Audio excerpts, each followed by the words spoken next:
Well, hello, folks. How are yous? It's a wee bit later on Monday.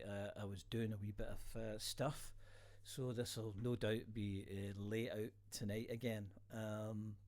Nice to see yous all, and I hope you're all well. I'm trying to see my Barnet here. I decided to get a little cut in it today, but keep it a little bit longer. Yeah, so good to see you all. What a week. We, Joe and I have pleased to tell you that we've signed the publishing deal is now complete and in the bag. And Joe comes up on Thursday, where we go. Let's get this mic over a little bit, shall we? Where we go to getting some new ideas for Caesar. Yeah, so it's been a pretty hectic time. Also been discussing. I put up a little note, as you'll see on the social media pages and stuff, that we're now actively looking at Butte Song, which we think at this stage we think we can go ahead with it. I said this last week on my weekly vlog that I didn't think any of this year's concerts would go ahead. Any of my concerts. There's still a few in the diary. There's still Paisley. There's still Liverpool. There's still Jinky Bells or whatever. Airdrie Town Hall, our annual gathering. So we're not sure where we are on that. And there was another one up in Fife, stroke Edinburgh. I can't for the life of me remember the name of it. Terrible. Like I forgot Celine Dion last week. Somebody reminded me. Imagine forgetting Celine Dion. Imagine remembering Celine Dion. More to the point. So yeah, that gig is in Aberdour or Aberlour. Aberdour, the hotel there, the Aberlour Hotel, I think. So we'll just wait to see, when they officially get postponed. That we may have to put them back. But it's really it's not good. They're obviously trying gigs at the moment, and they're just waiting to see what happens. But anyway, listen, they'll be back on. We'll get rolling on. So Butte Song is looking good. We'll get Craig and I are going to have another meeting about it, along with the Freckfest team, and we'll get that rolling, and we'll hopefully get that available to book soon. Because that would be a great way to start the new year and a great way to get to see some gigs. So yeah, we had a couple of requests for songs. Linda Doak requested this song. It's not one that I have played very much since I've written it.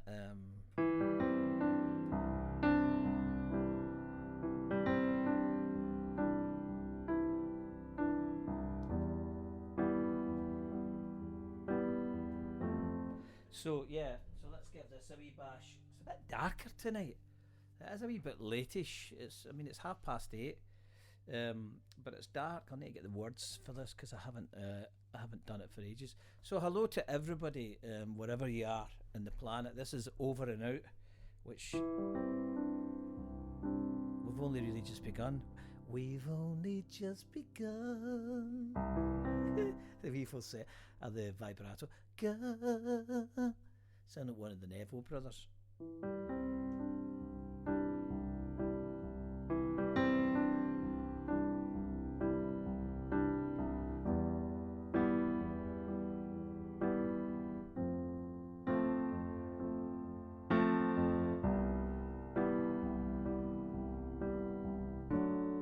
Oh, I knew I'd get it wrong.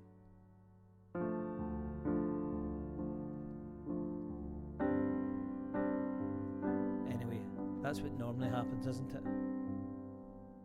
After the love's gone, all of the sad songs, there's a feeling that you blew it for losing everything you had. Now you've had a chance to chew it over and it's not so bad.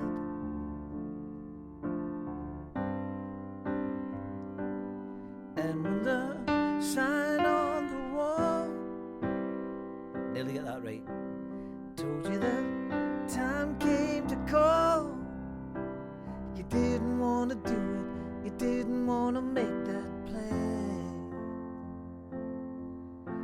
But something got you through it, you lived to fight another day.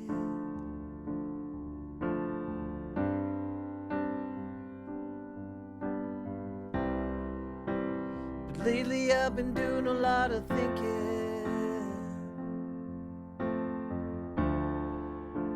been going to the back of my mind.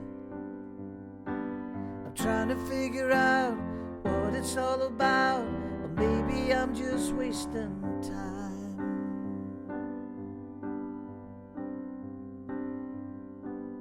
Now when I think of those years, all of the blood, sweat and tears, I try to rearrange it, but I could never change my mind. 'Cause I'm going round in circles, it's time to leave it all behind.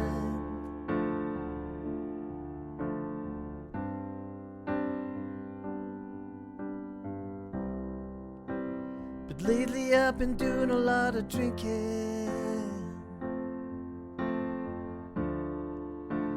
I'm trying to tell myself I'm just fine, but I've been crying in the dark, looking for a spark, coming to the end of the line.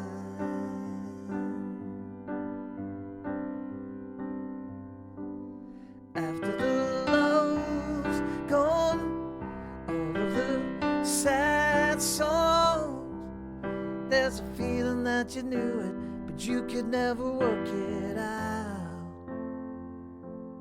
And if you had a chance to chew it over, would there still be a doubt? It's over and out.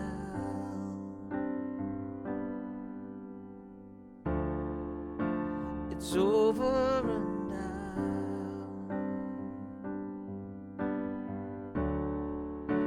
It's over and out.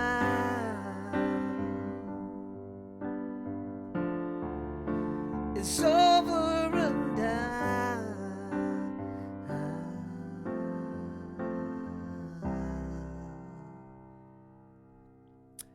Yeah.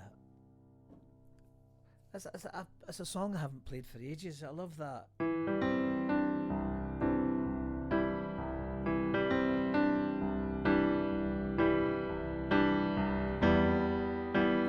Yeah, I love the sentiment of it, the whole idea of it.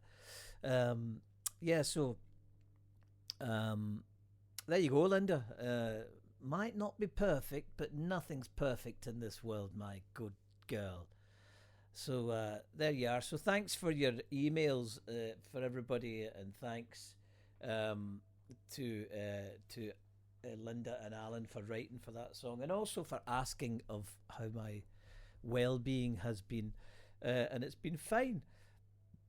You go through a few ups and downs in this crazy world, but yeah, I think in general, after that crazy month of rain in July, we're just having to go with it. I just also want to say that the other night, last week, when we did the vlog, I think, did I tell you I'd gone and dropped off the rest of the bikes? I think I did. So we have 0 bikes in the garage now, and we need some more bikes. So if anybody could get on their bike and get us some bikes, that would be great. So yeah, we've got the people that we dropped them off to, and for fear of repeating myself, were extremely grateful, and they said that they could use as many bikes as we could lay our hands on. So I'm happy to come and get the bikes if you've got any. One of the things that, speaking of bikes, that we used to do was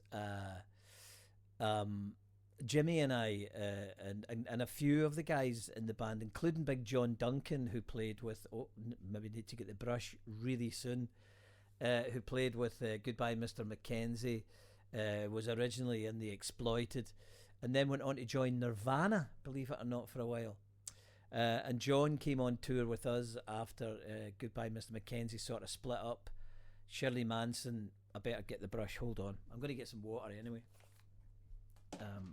Stay there, don't go anywhere. I've got my pyjamas. The brush, yeah, here we go. Brush and some water.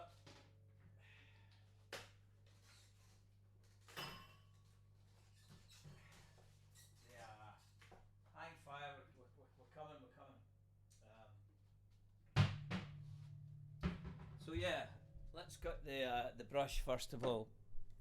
So so John Duncan, Exploited, Goodbye Mr. Mackenzie, Shirley Manson, Angel Fish, Garbage.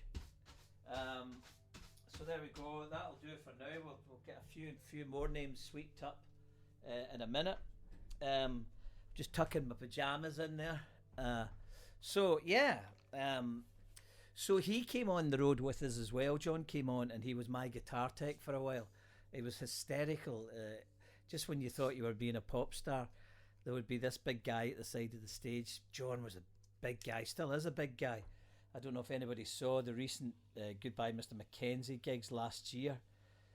They played, I think they played the Glasgow Barlands, if I'm not... Yeah, I think it was that. I can't remember exactly. Let's put that somewhere where it won't fall. So John would come on the road and we would take our bikes and we would cycle all over the place. And then I went to do an interview. So we'd cycle around. Like what happens at a gig when you're a sort of touring band is you go to a gig and it's really boring. All the stuff's getting all set up, so you can't even be part of helping the guys set the stuff up because that's not your job. Your job's to be the show monkey, to go out there and sing your song. So you can't really go in there and help the guys set up the equipment. Firstly, they don't want you, and secondly, you haven't got a clue anyway, and that's why they don't want you, because it's a machine and they run it, like a machine. So we have to wait around all day in hotels or so, sometimes you go and do radio interviews, sometimes you do TV interviews, and other times you've got nothing to do. So you can go and hang around the hall and kind of look around and see what's happening. And quite often, a lot of these venues, if you're playing Barcelona, the venue will probably be out of town. They're not all like the Barlands or the Royal Concert Hall or the Armadillo or the ABC. Or the old Apollo, where they were slap bang in the middle of town. Some of the venues that you go to are miles out of town. So we would take our bikes and we would just, if you were playing Venice. Can you imagine having, so excited at looking at your tour itinerary and it says you're playing Venice, only to realise it's 6 miles out of town? Well, you can do that easily in a bike, can't you? Especially when you're 26, 27. So we got our bikes and we just cycled all over the shop, and pardon me, we would get decent padlocks, and and away we would go, and we'd go into town and sometimes have a couple of beers. You know what I mean? The time you've cycled back, the beers wore off you. You wouldn't drink before a gig anyway. But you've had a wee bit of lunch and a wee beer, and away you go, and you cycle back. So it was really good fun. We really enjoyed it. But I was doing an interview one time with Radio 1. It was my first ever real sort of big British Sunday our interview with Radio 1, and it turned out it was a Sunday afternoon. So I flew down from Glasgow, arrived into London. The record company had a fancy car waiting for me, and that it shot me straight down to Radio 1, to the BBC, and I can't remember who the interviewer was, but I do remember there had been a couple of fans on it that knew a lot more about the band than I did, so I had to wing it a little bit. One of the guys asked me a question about how did the Silencers get their name, and I had no idea. And I gave some. I did have a kind of an idea, but I gave a really poor story as to how the name arrived. And then one of the other guys came on, and I was really embarrassed because he came on. He's a Welsh guy. Oh yeah, I saw you in Caravans Park with Yoto, or he wasn't from Wales, obviously, and I said, oh, that's great, that's wonderful, but I wasn't there, so I just went along with the game, Yeah, that's right. Yeah, that's brilliant. I'm glad you enjoyed it and stuff. And could you tell me this? And the Radio 1 guy, he's been a real big DJ. Here we are, we have JJ Gilmore here, going all the way back to the Silas. So tell us, JJ, what's it like? And I made these couple of daft, you're young and you're a bit naive, and also you've kind of, I suppose it wasn't a test, but it was just Bruce Finlay, who was our manager, the beautiful Bruce Finlay, would have said, right, go in, do your interview, and let's see how he gets on by himself when he's not there with Jimmy or Cha or whoever else. And away I went. So the guy asked me this question, Cardiff Arms Park question, had no idea what he was talking about. Then some other guy rang in, and some other guy, and I just felt, I was like, oof, immediately in the deep end. And eventually I got through it with the skin of my teeth, told a few lies, told him about the bikes, and he asked me about the bikes, and then he asked me about how did it feel like to not have big success in your own home country, but here you were having big success in France and Spain and all that sort of stuff. And I cheekily said, without even thinking about it, I'd much rather be having oysters and the bay of La Rochelle or San Malo or Brittany than having fish and chips in Bradford. Oh, without correcting oneself. And I thought, oh dear, what about all the poor bastards in Bradford and the likes of? I thought, first and foremost, what's wrong with fish and chips? And more importantly, what's wrong with Bradford? And if you do ever come down, we're going to kick the shite out of you. So, yeah, I mean, needless to say, I never really done that many interviews by myself again. And when I did do them, Jimmy would correct me. There's a couple of great interviews of Jimmy and I on YouTube. You should watch it if you've nothing else to do. Where Jimmy's talking the same amount of shite as I am. But we're on the tour bus, and I look as if I'm about 10 on it. I look as if I've had it's like a work experience program from school. So they asked us, she asked us some questions, and some of the answers that I give her are just ridiculous. Thankfully, I've learned a little bit. I'm still not media friendly, but I had a good friend up here on Saturday, a girl called Elaine Smith, who's the whip of the Labour Party, the Scottish Labour Party, and we were discussing Elaine inviting me. She used to be the Deputy House Speaker in the Scottish Parliament, and she was talking about the time that she invited me to play the Scottish Parliament, and she had said, we need to, because Elaine comes to my concerts, we need to tell you you're not allowed to swear in the Parliament building. And I said, that's fine, no problem. But I had known that Bob Geldof apparently had been there and had sworn, and I thought, good enough for Bob, good enough for me. So we got the gig. It was the Festival of Politics, and there was all kinds of people on it. I remember bumping into Tom English, the sports. Get the brush. Hold on. Few names now. Tom English. Who else did I bump into? I forgot. The brush is short-lived. Bruce Morton. Bumped into Bruce Morton. So there was a few comedians there. Graham Duffin from Wet Wet Wet played with me. Keep it going. We did a gig. So there was the gig. They put us up in a beautiful hotel, paid us handsomely, and I got on stage and I said, well, ladies and gentlemen, it's lovely to be here, and there'll be no fucking swearing in here tonight. So there you are, Elaine. Don't invite us again. Again, I've never been invited back. I don't know why. So yeah, all kinds of stuff happening, songwriting happening, getting new funny instruments.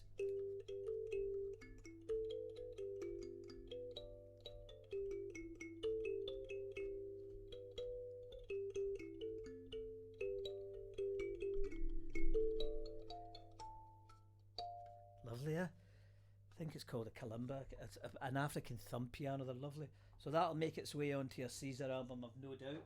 Joe's got one as well. So yeah, we start writing for Caesar. We don't start writing because we're already writing for the new Caesar album. Yeah. So Joe comes up on Thursday, and we've got a whole bunch of ideas, and Joe's got lots and lots of ideas that we need to try and soldier on and get done. Meantime, a couple of more requests. I've got once I see Alison Bissett is going to get the back of her hand slapped. She said, it's been a while since we've heard Me and You. I played it last week, Alison, on piano. You obviously weren't tuning in. I know the numbers have gone down, but I didn't think you would have deserted me this easily, you know. So there you are. I'll play it for you anyway. And my dear friend...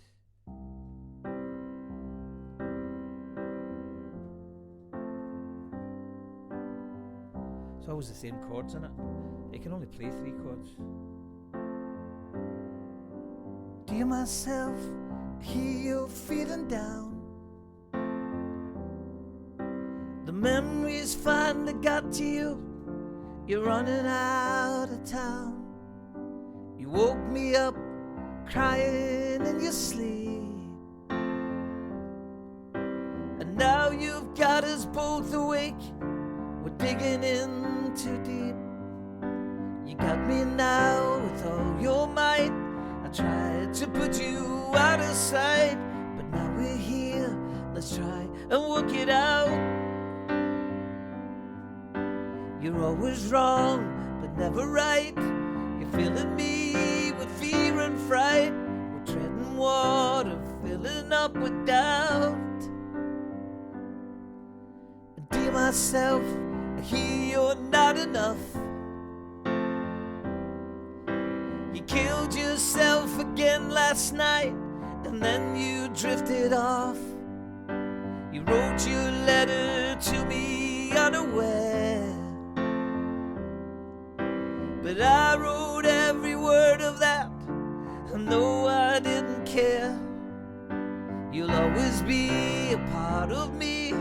You always show the worst, but come what may, we have to call a truce. You loaded me with jealousy that took away the best of me. People say there's freedom in the truth. Dear myself,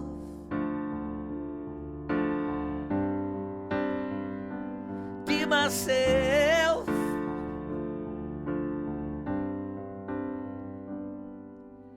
dear myself, miracle of life was back in that old avenue, in the trouble and the strife. With every careless step you did me in,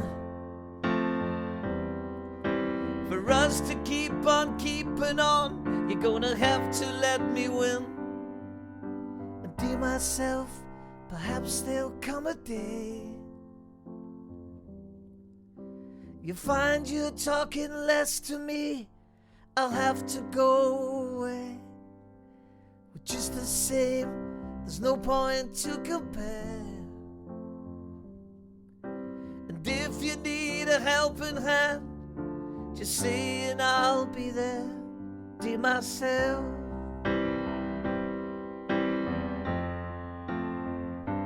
dear myself, no, no, no, dear myself, dear myself.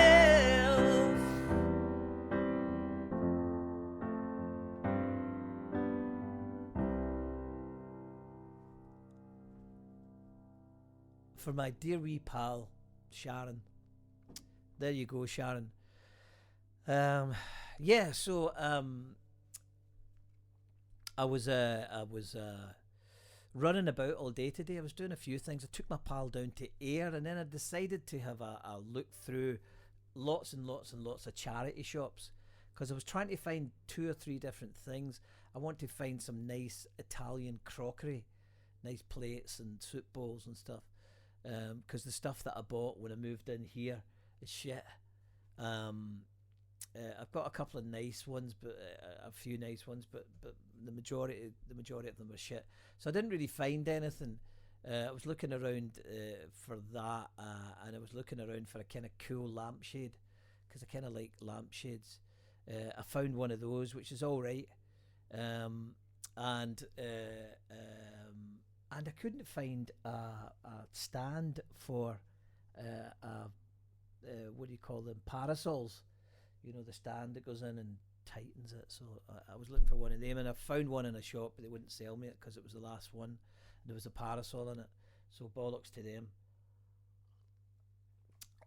Yeah, so that took me around, and then I got my nut cut around about 5:30, and that got me back and just trying to arrange stuff to obviously do this for you folks and get it out there. Like I said, I would.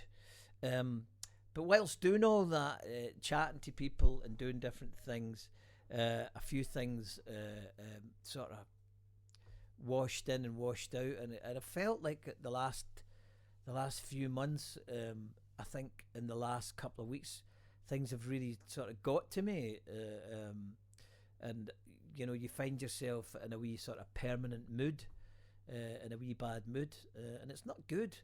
Because it starts to you use different language, you start to talk to people differently, you know. And I vowed that when I came out of that depression, that I wouldn't do that. I wouldn't, you know. But it's funny how your old arse comes back, and it, you know, and it catches up on you. So I'm going to stop that. But what I'm now going to do is read you a lovely poem that my dear friend Joseph Donnelly got me, this lovely book. This one's called Two Cures for Love, and it's by Wendy Cope. I don't know if I've read you this one, but it's it's well, here we go. Don't see him, don't phone or write a letter. The easy way, get to know him better. That's it. Two cures for love. 1, don't see him, don't phone or write a letter. 2, the easy way, get to know him better. Yeah, good. And his condition is for unrequited love. Getting someone out of your head can be one of the most dispiriting and time-consuming tasks in life. Little else can be so conflicting. You know you shouldn't be flicking through their profile pictures or reading through their love letters, depending probably on which generation you belong to, but they're already in your head day and night. What harm could it do to indulge yourself? Often it can be seen as if time and perhaps a measure of self-restraint are the only remedies for heartache. Yet Wendy Cope's poem, Two Cures for Love, reminds us that perspective is always a crucial ingredient. Nobody is as perfect at the torrent of chemicals we call love can convince us they are. Everybody is flawed. Most of us are a little bit pathetic on the inside. The trick is simply to notice this in someone other than yourself. Humanizing the person you have defined is extremely difficult. How do you pull a god from the heavens or topple Michelangelo's David from his plinth when you feel diminished and worthless by comparison? All it takes, as Wendy Cope points out in her marvellous and very funny poem, is closer inspection. Knowing someone, even if all that means is coolly contemplating the flaws, is the surest way to undermine the power over you. Of course, laughter can be a great help too. This poem provides inspiration for both. So thank you very much. our dear friend William Seacart in that lovely book that, as I say, Joseph Donnelly kindly gifted me. So yeah, Prixbridge has been really quiet. Some of my friends that were visiting were asking about Prixbridge, and so since our fellow human being decided to stop and take a piss by Prixbridge last week, there hasn't been that much activity, and the foxes have definitely gone, or I just keep missing them. They are not there. Pardon me. The wee fox hole is still there, and it looks a different shape now, slightly different shape, but it seems that they're gone, and they'll be certainly grown up. I will have another look tonight, but, whilst I'm uploading this, to see if they're around. But yeah, they seem to be gone. Other news is, well, I did my little newsletter a few days ago, or last week, so that's out there, catching up on all the news and catching up on the what's happening. I got another lyric request from my dear friend Cecilia, and so that's on the go. And again, I impose on your kindness. If you need any handwritten lyrics, then please, of a song of your choice. Obviously, it has to be one of my songs. It was brilliant. As I said before, a good friend wanted some, and they decided, she was asking her husband what her favourite song was, and they were obviously discussing songs that weren't mine. And I said, look, I'm not going to write someone else's lyrics down and post it to you as a handwritten lyric, which seems funny when you think about it, but they obviously hadn't properly thought it through. But I thought it was lovely and beautifully naive. So yeah, there's not much else been happening. I have been offered another show, which will be revealed very soon. That's for January, and I'm hoping that January and February will be the start of gigging again. I really do hope that we can go ahead with some of these shows in October at the Aberlour or Aberdour and Jinky Bells, or my homecoming concert in Airdrie Town Hall. But we'll just have to wait and see. I don't want to say yay or nay. We'll just let's just see what happens. We'll just take each day as it comes. What else has been happening? Yeah, so other than that, just the bikes. It would be great if you could get some more bikes. I know some people did offer me bikes before, and I may have forgot about who they were. I know that somebody in Irvine, one of the Freckfest team, offered me a bike, but I can't remember who it was. And I know there's another bike in Beath waiting to be ready. It's getting ready for me. So just keep those coming, and I'll come and collect them. Let's do this wee song for the girl who doesn't tune into the podcast or the vlogs anymore. So yeah.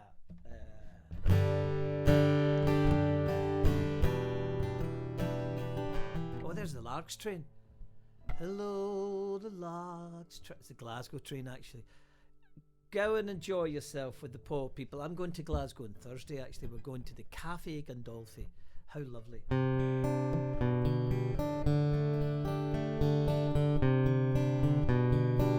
What a lovely sounding old guitar. This was the first proper guitar that I ever bought myself. I bought it in a shop called Sound Control in Dundee, and it was all splashed with emulsion paint. And I bought this and a little Boran drum, which I don't think you can see. No, you can't. It's up in the other corner.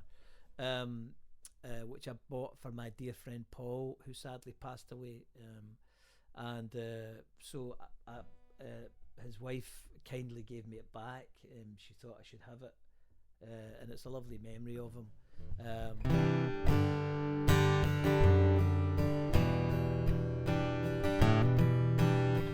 to sign for it because I had to pay it up, and I had no full-time job like I still don't. So you can never get any credit. Fucking great thing. I thought of it so clear to me. Remembering in honesty. Do you recall a better life? Televised your photograph. 'Cause there's a mirror ball for you tonight. The crowd arrived, so put out the lights. Leaders on, you know you can. I hope you know, you understand. 'Cause I don't need medication to feel the way I wanted to. If only my generation could stick together like me and you. Super glue. If everyone could see you now, the funny side, you see them live, they'll all write it down inside their heads. Do the best to recollect. 'Cause I don't need medication to feel the way I wanted to.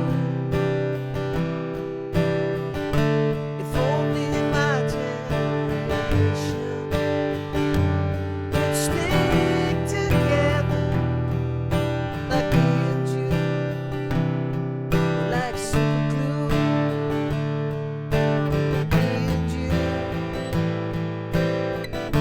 Well, if you're looking for love, don't count me out. You see, I don't wanna be left out. If you're looking for love, don't count me out.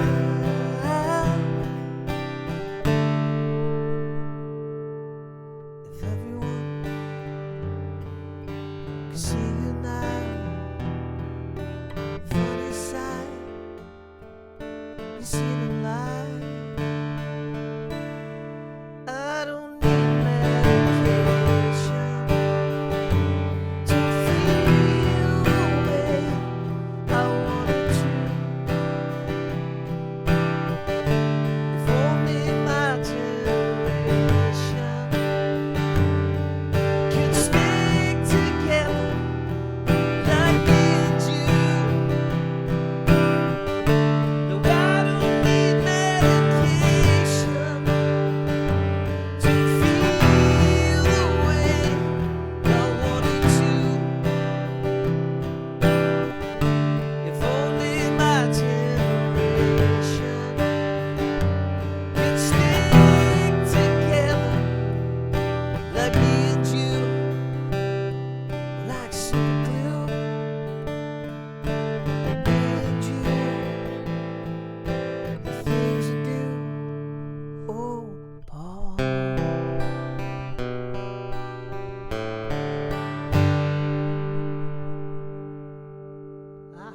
There we go. So that is for you, Alison, that doesn't tune in anymore. We haven't heard me and you for a while. So that's the second week in a row. Oh, careful. So that is my old guitar, which got a lovely new pickup put in it during the COVID period. I socially dropped it off to my lovely young man in Kilmarnock, Jamie, who calls himself Tiger Guitars. He's very good at repairing guitars. If you're in Ayrshire, he's the man to go to. But yeah, we were talking about, as I say, Prixbridge with my pal Susie, the doctor, who was also down with us at the weekend, and now finally finding some sort of normality in those heavy duty COVID wards or ICU wards, which were COVID wards, and to a certain extent still are, because it's not finished yet, so they say. So yeah,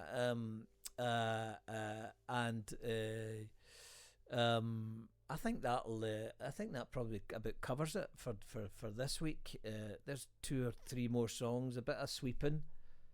Get the old brush out. A quick hello to my relatives in Canada who also got their handwritten lyrics, and lots of love to everybody out there who's doing well. I bumped into my dear friend Jim Martin after last week's vlog. I went to see him. I'm not sure if I mentioned that, and he's doing very well. So yeah, I think that'll do us for this evening. Dusk is coming in. I shall report back to you about the foxes. As they say in Scotland, the nights are fair drawing in. So lots of love to you in France and Spain and Canada and New Zealand, Australia, America, England, of course, Scotland, Ireland, and Wales. Wales? Who's that? Toodaloo the no, toodaloo the no, toodaloo, toodaloo, toodaloo the no. Toodaloo.